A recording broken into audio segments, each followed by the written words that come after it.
Assalamu alaikum wa rahmatullahi wa barakatuh. Barkanmu da sake kasancewa cikin wannan shiri inda yau za mu ci gaba da Abu Ubaida Allah ya yarda da shi. Bayan nasarar yakin Yarmouk a shekara ta 15 bayan hijira wanda muka yi magana a baya a rayuwar Khalid, Sayyidina Umar ya sanya Abu Ubaida a matsayin babban jagoran rundunar musulmi da suke yankin Syria. Abu Ubaida shi ya shugabanci rundunonin musulmai kuma ya tabbatar da ba a samu rabuwar kai ba. Bayan yakin Yarmouk lalle an raunana rundunar Rumawa.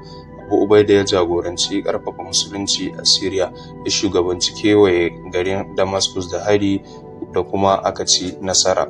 Ya ci gaba zuwa garin Emesa, wato garin Homs wanda take ƙasar Syria a yanzu, shi ma ya ci galaba a kansu, duka ta hanyar kewaye garin da hari na tsawon lokaci har su zo su miƙa wuya.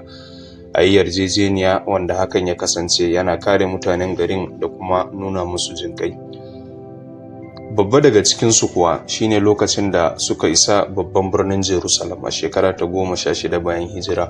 Bayan sun kewaye garin na tsawon lokaci, babban shugaban Kiristoci na garin ya yarda ya miƙa wuya, amma ya ce shi Sayyidina Umar kaɗai zai ba wa mukullin garin. Abu Ubaida ya aika wa Sayyidina Umar da wannan sako. Sayyidina Umar ya zo har garin Jerusalem daga Madina, inda aka yi yarjejeniya akan kare mutanen garin na wuraren bautansu da duk wani haƙƙi nasu. Abu Ubaida bai tsaya ba, ya ci gaba da tafiya ƙasashen da suke arewa kamar su Aleppo. Da aka samu fari ma, shi ke aikowa da abubuwan abinci.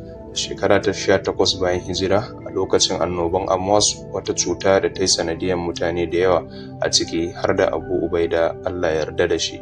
Jagorancin Abu Ubaida yana nuna mana kankan da kai da diplomasiya da kuma yarda da Allah. Ya fi son zaman lafiya da kare raunana da kuma haɗa kan mutane mabambanta wuri ɗaya. A wannan wata na Ramadan, yayin da muke neman kusanci da Allah ta hanyar haƙuri da kuma halaye nagari, mutuna Abu Ubaida, shugaba wanda amanarsa ta sama masa lambar yabo a wurin Annabi sallallahu alaihi wasallam, kuma yake nuna mana shugabanci abu ne na jinƙai da adalci da kuma yarda da Allah. Allah ya masa rahama ya kuma sanya mu zama masu amana. Jazakumullahu khairan. Wassalamu alaikum wa rahmatullahi wa barakatuh.